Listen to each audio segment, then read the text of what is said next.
Etifindu eboya mantam suafo eye onimonyamfo eye Akamugiri Donatus eye Atanga na sabere wode ensema hodo bi atodwa ne nkasa hodo nyina wo kan yese batimi akakopie mu ewo suku a eno ewo Azim eye Namwa Senior High School na wako ede aso akakobọ fama wo hwe ni mu se onom ebetimi ahwe na baabia emma na afenso emenma onom ebekọ na wodi wonti akakoto bi mu nso baabia eye mpanifo na se mpachechefo onom ebehwe edi wonti ato no timi ede aso akakobọ fama a enche bia mo hwe no mo asisa dan no ede ama school no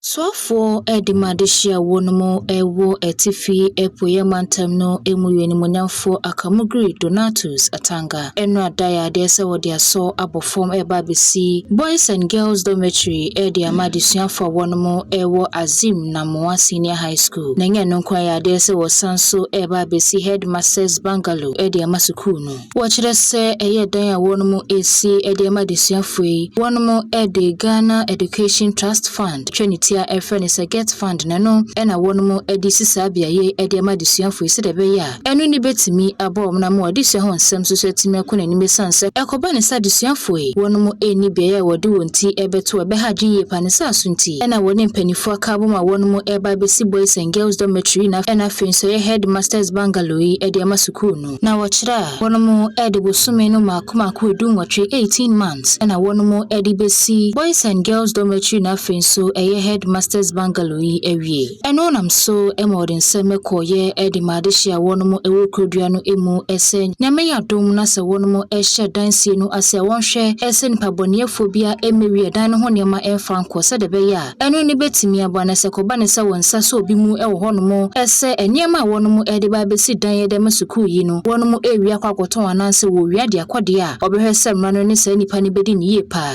eni ti adeshia wonomo ewo honomo enfo wani entofom no mo wani enawo